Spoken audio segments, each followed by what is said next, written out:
তো hello guys, যেমনটা আমরা লাস্ট এপিসোডে দেখেছিলাম ট্যাংশ্যাং আর ওল্ড রাইনো ফাইট করছিল, তাদের মধ্যে অনেক ভয়াবহ যুদ্ধ চলছিল। লাস্টে গিয়ে ট্যাংশ্যাং ওল্ড রাইনোর উপর বড় একটা অ্যাটাক করে দেয়। এরপর আমরা দেখতে পারি ওল্ড রাইনো কোনোভাবে বেঁচে যায়। তারপর হাউতিয়ান সেক্টর যে হ্যামার ছিল সেটি দিয়ে ট্যাংশ্যাং তার উপর অ্যাটাক করে দেয়। ট্যাংশ্যাংয়ের এই অ্যাটাক থেকে ওল্ড রাইনো নিজেকে বাঁচাতে পারে না। অবশেষে আমরা দেখতে পারি ওল্ড রাইনো পিছে চলে যায় আর এরপর সে নিজের হার একসেপ্ট করে নেয়। এরপর আমরা দেখতে পারি ওল্ড রাইনো ট্যাংশ্যাংয়ের প্রশংসা করে বলে, তুমি অনেক ভালো একজন যোদ্ধা, যে আমার মতো একজন যোদ্ধাকে হারিয়ে দিয়েছে, আর তুমি এখানে থাকতে পারো। আর এটা শুনে সবাই অনেক খুশি হয়ে যায়। এর মধ্যে আমরা যাকে দাদা বলে ডাকি সে ওল্ড রাইনোকে বলে, তুমি আমাদের ট্যাঙ্ক সেক্টরে জয়েন হয়ে যাও, কিন্তু সে তখন মানা করে দেয়। এর কারণ হিসাবে ওল্ড রাইনো বলে, আমরা সবাই আবার একসাথে হয়ে আবার আলাদা হতে চাই না। এরপর আমাদের দাদা তাকে আরো ভালোভাবে বোঝাতে থাকে। তারপর সে এটাও বলে, তুমি হয়তো শুনে থাকবে 5 বছর আগে মার্শাল সোল হলের সাথে একটা কম্পিটিশন হয়েছিল সব স্কুলের, আর শেখ স্কুল সেই কম্পিটিশনটিকে জিতে নিয়েছিল মার্শাল সোলকে হারিয়ে। আর সেই শেখ স্কুলের মধ্য থেকে আমার নাতি ছেলেও ছিল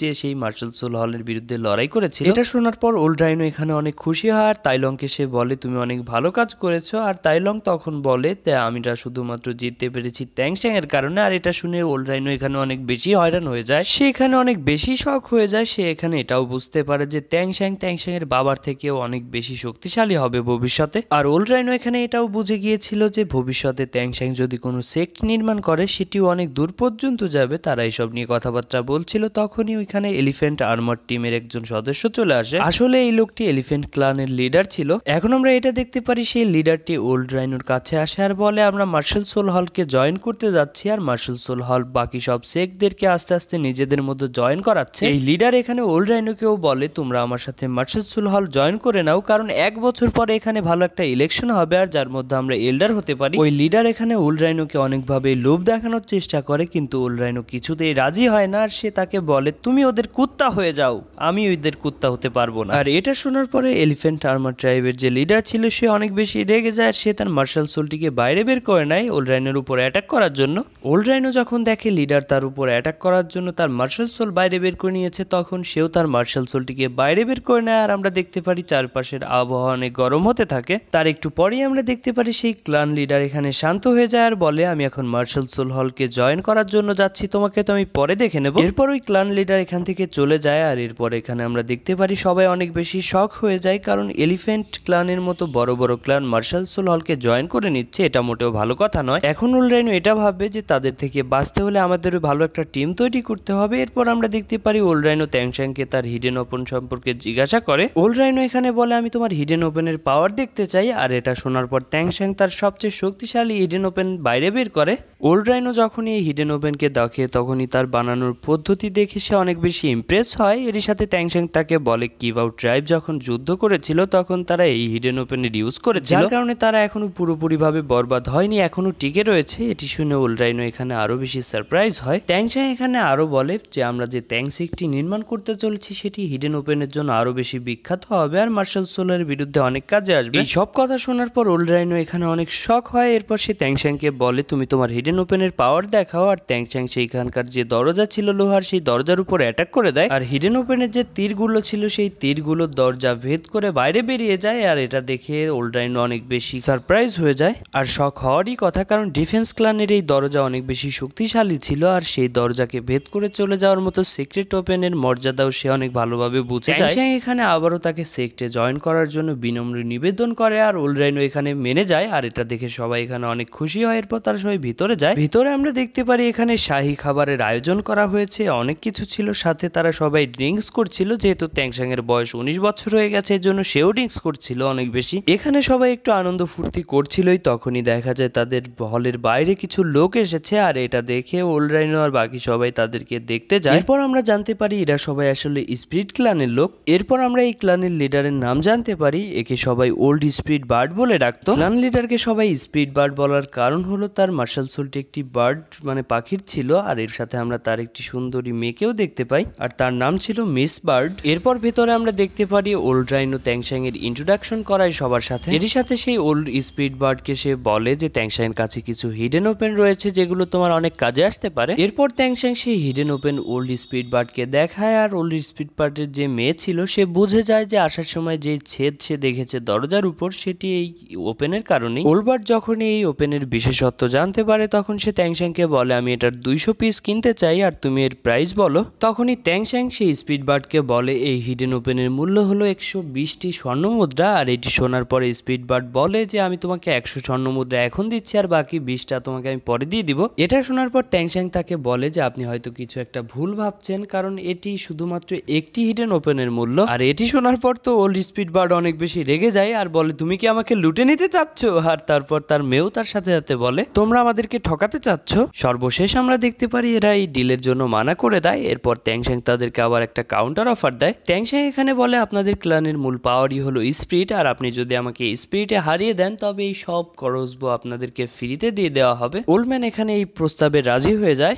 এরপর আমরা দেখতে পারি স্পিরিট ক্লানের পক্ষ থেকেও সেই সুন্দরী মেয়েটি এখানে লড়াই করতে আসে আর সেখানে একটি আগরবাতি জ্বালিয়ে দেওয়া হয়। আর এর সাথে এটা রুলস রাখা হয় যে সেই মেয়েটি যদি ট্যাং শ্যাংকে একবার টাচ করে দিতে পারে তবে ট্যাং শ্যাং এখানে হেরে যাবে আর ওই মেয়েটি জিতে যাবে। এর সাথে এখানে আমরা দেখতে পারি ফাইট শুরু হয়ে যায়। আচ্ছা ভাই চিন্তা করো যদি ট্যাং শ্যাং এর জায়গায় তুমি থাকতা, যে একটা মেয়ে তোমারে ছুঁইতে আসবে, তুমি কি মানা করতা? আমি তো ভাই এমনিতেই হেরে যেতাম, যে তুই ছুঁয়ে দে। যাই হোক এই জন্য আমরা ওই জায়গায় নাই। এরপর আমরা দেখতে পারি কম্পিটিশন শুরু হয়ে যায়। ওই মেয়েটি তার পুরো পাওয়ার দিয়ে চেষ্টা করতে থাকে ট্যাং শ্যাংকে ছোঁয়ার, কিন্তু ট্যাং শ্যাং তো কম ছিল না। আচ্ছা এই কপাল আমাদের নাই। আর আমি তখন মেয়েটির নাম ভুল বলেছিলাম, মেয়েটির নাম হলো মিস বাই। আর মিস বাই এখন তার পুরো চেষ্টা করতে থাকে আর যখন সে কিছুই করতে পারে না তখন সে তার ইলিউশনকে কাজে লাগায়। তার অনেকগুলো ইলিউশন ক্লোন বানিয়ে তাকে ছোঁয়ার চেষ্টা করে আর ট্যাং শ্যাং তার পার্পল ডেমন আয়ের সাহায্যে সেগুলো দেখে তার থেকে দূরে চলে যায়। আর এরই সাথে কম্পিটিশন এখানেই শেষ হয়ে যায়। আর ট্যাং শ্যাং তখন ওল্ড বার্ডকে জিজ্ঞাসা করে আপনি কি আমার সেক্টে জয়েন হবেন কিনা। এর উত্তরে ওল্ডম্যান ট্যাং শ্যাংকে বলে স্পিরিট ক্লান যুদ্ধের মধ্যে কোনো ভূমিকা তেমন ভাবে পালন করতে পারে না আর যার কারণে আমরা তোমার কোনো কাজেই আসবো না। এর উত্তরে ট্যাং শ্যাং ওল্ডম্যানকে বলে আপনি তো আপনার পুরনো স্কিল আমাদেরকে এখনো দেখাননি, কেননা আপনি এখন আমার সাথে একবার লড়াই করুন আর আপনার স্কিলের প্রদর্শন করেন। এই প্রস্তাবে ওল্ডম্যান এখানে রাজি হয়ে যায়। তারা সবাই বাইরে এসে রিং এর মধ্যে দাঁড়িয়ে যায়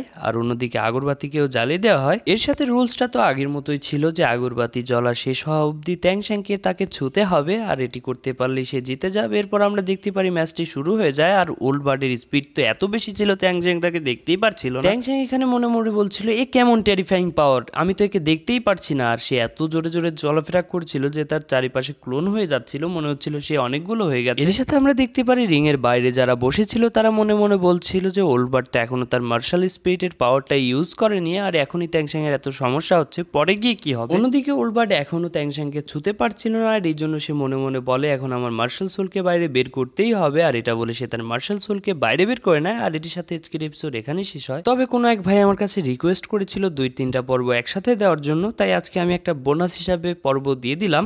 পরবর্তী পর্ব আমাদের এখান থেকেই শুরু করা হয়, যেখানে আমরা দেখতে পারি ওল্ড বার্ড তার মার্শাল সোল স্পিরিটের সাহায্যে ট্যাং শ্যাং এর উপর অ্যাটাক করে দেয়। ট্যাং শ্যাংও তার হিডেন ওপেন দিয়ে পুরোপুরিভাবে লড়াই করতে থাকে যাতে সে তাকে ছুঁতে না পারে, কিন্তু ওল্ড বার্ডের পাওয়ার এখানে এতটা বেশি ছিল যে ট্যাং শ্যাং তাকে দেখতেই পারছিল না। ট্যাং শ্যাং যখনই অ্যাটাক করে ওল্ড বার্ড ওইখান থেকে সরে যায় আর সেই অ্যাটাকটি সোজাসুজি ওল্ড বার্ডের যে মেয়ে ছিল তার দিকে যেতে থাকে, কিন্তু টার্কি মোটু সেখানে গিয়ে তাকে বাঁচিয়ে নেয়। আর এই সিন তো মোটুর জন্য অনেক বেশি রোমান্টিক হয়ে যায়। আর মোটু তো আগে থেকে মেয়েদের প্রতি অনেক দুর্বল, সেটা আপনারা আগে থেকেই জানেন। অন্যদিকে আমরা ট্যাং শ্যাংকে দেখতে পারি যে এখন ধরা খেয়েই যাবে, ওল্ড বার্ড তাকে ছুঁয়েই ফেলবে, কিন্তু তখনই জিবুর সোল তাকে তার পাওয়ার গুলো দিয়ে দেয়, যে কারণে স্পিড বার্ড ক্লানের যে লিডার সে যখন ট্যাং শ্যাংকে ছুঁতে যায় তখন সে তার ভিতর দিয়ে চলে যায়, মানে কোনো কিছু ছিলই না এমন মনে হচ্ছিল। এটা দেখার পর ওল্ডম্যান আর বাকি সবাই এখানে অনেক বেশি শক হয়ে যায় যে এটা কি হলো। আর ট্যাং শ্যাং এখানে অনেক বেশি দুঃখ পায় কারণ সে এখনই জিবুর পাওয়ার কি ইউজ করেছিল আর এটা জিবুর সোলের জন্য একদমই ঠিক ছিল না। আর যখনই ওল্ডম্যান তার সামনে আসে তখনই ট্যাং শ্যাং বলে যে আমি হেরে গেছি, কারণ আমার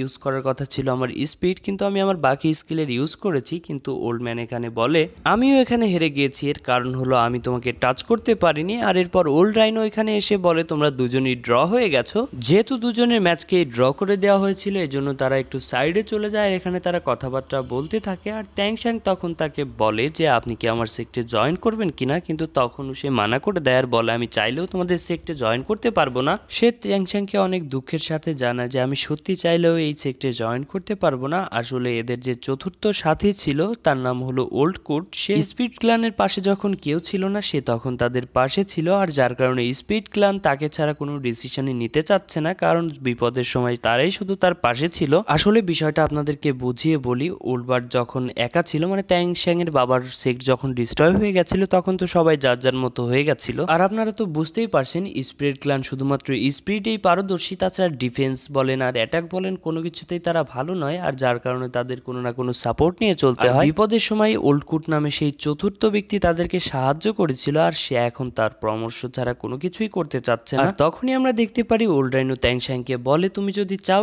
স্পিড ক্লান তোমার সেক্টে জয়েন হোক, তবে তোমাকে আগে ওল্ডকুটকে রাজি করাতে হবে। আর ওল্ডকুট যদি একবার রাজি হয়ে যায়, স্পিড ক্লান আপনি তোমাদের সেক্টে জয়েন হয়ে যাবে। এরপর আমরা দেখতে পারি সবাই মিলে ভিতরে যায়, খাওয়া দাওয়া করে, মজা মাস্তি করে। এরপর সবাই যখন ঘুমিয়ে যায়, আমরা দেখতে পারি ওল্ড বার্ডের সেই মেয়ে মোটুর কাছে গিয়েছে আর তার পাশে গিয়ে বসে পড়ে। এই মেয়ে এখন মোটুকে অনেক ধন্যবাদ জানায়, কারণ সে তাকে বাঁচিয়েছিল। আর মোটু তাদের মধ্যে ভালো একটা কথাবার্তা চলতে থাকে। তারপর মোটু তার স্টোরি বলে যে তারা কিভাবে শেখ স্কুলের মধ্যে পড়ালেখা করলো, তারা কম্পিটিশন জিতলো। তারা দুজন এখানে অনেক কথাবার্তাই বলছিল, কিন্তু হঠাৎ করে মোটু সেই মেয়েটির উপর অ্যাট্রাক্ট ফিল করতে থাকে, তার কাছে যেতে থাকে। আর এটা দেখে সেই মেয়েটি মোটুকে খুব খারাপভাবে একটি থাপ্পড় মেরে দেয়। থাপ্পড় খাওয়ার পরও মোটুর হুশ ঠিকানায় যায় না, আর সেই মেয়েটি তাকে অনেক কিছু বলে ওইখান থেকে চলে যায়, আর মোটু তাকে দেখতেই থাকে। এরপর অন্যদিকে আমরা ট্যাংশাংকে দেখতে পারি যে মেডিটেট করছিল, আর সেখানে তখন ওল্ড বার্ড চলে আসে আর এসে ট্যাংশাংয়ের সাথে কথা বলতে থাকে। আর তাদের কথাবার্তায় আমরা এটা জানতে পারি ট্যাংশাংয়ের যে দাদি ছিল সে ছিল ওল্ড বার্ডের বোন। সিরিয়াসলি এটা শোনার পর সত্যি আমি অবাক হয়ে গেছিলাম।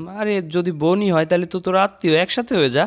এখানে আমরা আরও জানতে পারি যে ট্যাংশাংয়ের বাবা আর ট্যাংশাংয়ের চাচাকে ছোটবেলা থেকে এই ওল্ড বার্ডই মানুষ করেছিল, আর সে তখন ওল্ডকুটের কথা বলে যে সে অনেক বেশি পাওয়ারফুল, এরই সাথে তার কাছে নাকি ওষুধ বানানোরও ক্ষমতা রয়েছে, মানে ড্রাগস বানাতে পারে সে। ওল্ড বার্ড এখানে ট্যাংশাংকে বলে তোমারও কিছু ড্রাগসের দরকার হবে, আর যেগুলো নেওয়ার পরই তুমি ওল্ডকুটের মোকাবেলা করতে পারবে। আর এটা বলার পর সে ট্যাংশাংকে একটা বক্সও দেয়, আর যার মধ্যে অনেক রেয়ার একটি হার্বস ছিল। এখানে আমরা এই হার্বসটির নামও জানতে পারি, যার নাম হলো ক্রিস্টাল ব্লাড ড্রাগন হার্বস। আর এটা অনেক বেশি পাওয়ারফুল ছিল, আর যেহেতু এটা অনেক মূল্যবান একটি ট্রেজার ছিল, এজন্য ট্যাংশাং এটাকে নিতে মানা করে দেয়। কিন্তু ওল্ড বার্ড বলে তুমি এটাকে রেখে দাও, আর এই কথা বলে সে ওইখান থেকে চলে যায়। তারপরের সিনে আমরা দেখতে পারি ওল্ড বার্ড যখন এখান থেকে চলে যায়, তখন ট্যাংশাং র্যাবিটের সাথে কথা বলছিল, আর র্যাবিট সেই হাউসটির দিকে তাকিয়েছিল। ট্যাংশাং বুঝতে পারে র্যাবিট এই হাউসটিকে খেতে চাচ্ছে। এরপর আমরা দেখতে পারি র্যাবিট সেই হাউসটিকে খেয়ে ফেলে, আর যার কারণে আমরা দেখতে পারি জিবুর সোল এখানে অনেক স্ট্রং হয়ে যায়, আর ট্যাংশাং এতে অনেক বেশি খুশি হয়। এর সাথে ট্যাংশাং এখানে বুঝে যায় যে জিবুর যে সোল সেটি নিজের মন থেকে এই হাবসটিকে খেয়েছে, আর সে জানে যে সে এরকম সবকিছুতেই ঠিক হবে আস্তে আস্তে। এরপর ট্যাংশাং জিবুকে ঘরে নিয়ে যায়, মানে সেই র্যাবিটকে, আর সে চৌকির উপর শুইয়ে দেয় তাকে। এরপর মোটু তার কাছে আসে আর তাকে বলে তোমাকে এল্ডাররা ডাকছে, আর এই কথা শোনার জন্য সে চলে যায় মোটুর সাথে। মোটুর কাছ থেকে ট্যাংশাং জানতে পারে যে ওল্ডকুট চলে এসেছে,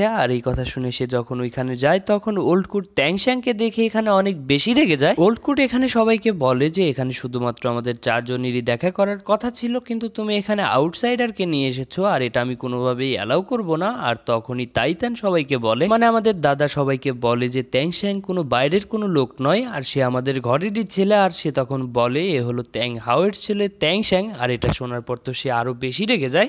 এরপর ওল্ডকুটকে এতটা রেগে যেতে দেখে টাইটান বলে যে মার্শাল সোল হল এলিফ্যান্ট আর্মার টিমের মতো বড় বড় ক্লানকে তাদের নিজেদের মধ্যে মিলিয়ে নিয়েছে, যার কারণে মার্শাল সোল হল এখন অনেক বেশি শক্তিশালী হয়ে যাচ্ছে। এমনকি এলিফ্যান্ট আর্মার টিমের যে লিডার সে এসে ওল্ড রাইনোকেও বলেছে তাদের সাথে জয়েন করতে, আর এটা শোনার পর ওল্ড রাইনোও তার সাথে একমত হয়। এখানে মূল কথা হলো কি জানেন, যতটা বেশি সে ট্যাংশাং এর বাবার উপর ঘৃণা করে, ঠিক ততটাই সে মার্শাল সোল হলের উপরও ঘৃণা করে। এর কারণটা হলো যদি মার্শাল সোল হল তাদের উপর অ্যাটাক করে তাদের ট্রাইবের ধ্বংস না করে দিত, সেই সেক্টটি তারা এখনো চালিয়ে নিয়ে যেতে পারত। আর আমার মনে হয় এই জন্যই দাদা মনে করেন এর বিরুদ্ধে মার্শাল সোল হলের কথা কইছে, যাতে ট্যাংশাং এর উপরে তার রাগ একটু কমে আসে। এরপর ওল্ডকুট এখান থেকে উঠে দাঁড়ায় আর তাকে বলে যে আমরা এখন জুলিং এম্পায়ারে যাব। তারপর সেই এম্পায়ারের যে এম্পায়ার আছে মানে রাজা, তার সাথে যোগাযোগ করে মার্শাল সোল হলের উপর অ্যাটাক করে দেব। কিন্তু আমাদের দাদা মানে টাইটান এখানে বলে যে আমাদের জিউলিং এম্পায়ারে না গিয়ে তিয়ান্দো এম্পায়ারে যাওয়া উচিত, কারণ ওইখানে আমার ক্লান রয়েছে, আর যার কারণে আমি তোমাদের তিনজনকে ওইখানে প্রোটেক্ট করতে পারবো। তোমাদের যত রিসোর্সেস এর প্রয়োজন হয় সবকিছু আমি ওইখান থেকে প্রোভাইড করতে পারবো। আর আমরা সবাই মিলে ওইখানে একটা ক্লানের নির্মাণ করব, যার নাম হবে ট্যাং ক্লান, আর সেই ট্যাং ক্লানের লিডার হবে এই ছেলেটা, মানে ট্যাংশাং এর কথা বলে। আর এটা শুনে ওল্ডকুট এখানে অনেক বেশি রেগে যায়।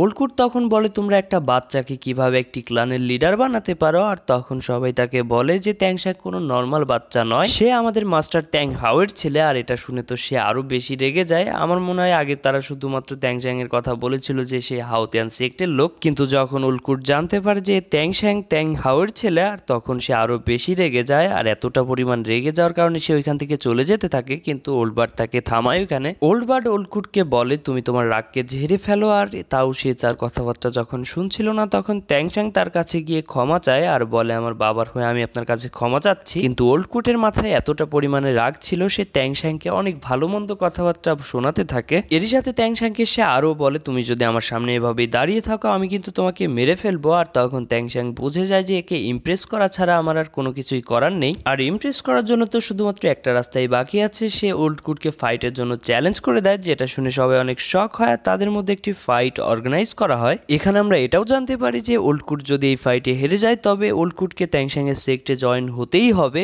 আর এখানে আমরা দেখতে পারি যে ট্যাংশাং এই ফাইটের মধ্যে হেরে যেতে থাকে। ট্যাংশাং এখানে যত পাওয়ারফুল অ্যাটাকই করুক না কেন ওল্ড কুট সেগুলোকে খুব সুন্দরভাবে ডজ করে যাচ্ছিল, এখানে কেউ কাউকে হারাতে পারছিল না। ট্যাংশাং এখানে মনে মনে ভাবতে থাকে আমি যদি এভাবে ফাইট করতে থাকি তবে আমি নিশ্চিত হেরে যাব। আর এর জন্য ট্যাংশাং তার ভালাকে বাইরে বের করে নেয় আর তার উপর অ্যাটাক করে দেয়। কিন্তু এখানে আমরা দেখতে পাই ট্যাংশাং এর এম্পারার ভালা থেকে ওল্ড কুট নিজেকে বাঁচিয়ে নেয় আর সে তার এনার্জিকে রিলিজ করে, যার কারণে ট্যাংশাং ছিটকে দূরে গিয়ে পড়ে। আর এর সাথে আজকের এপিসোড এখানেই শেষ হয়ে যায়। তো গাইস আপনারা জেনে থাকবেন আমি অনেকদিন পরে আবার ইউটিউবে ব্যাক করেছি, যার কারণে আমার ভিউজ অনেকটা কমে গেছে। আর আপনারা যদি পারেন, যদি আমাকে সাহায্য করতে আপনাদের মনে চায় তবে আপনারা কাউকে এই ভিডিওটি শেয়ার করতে পারেন। আর যারা আমার চ্যানেলে নতুন আছেন তারা অবশ্যই লাইক, কমেন্ট আর সাবস্ক্রাইব করবেন। আজকের মতো বিদায় নিচ্ছি।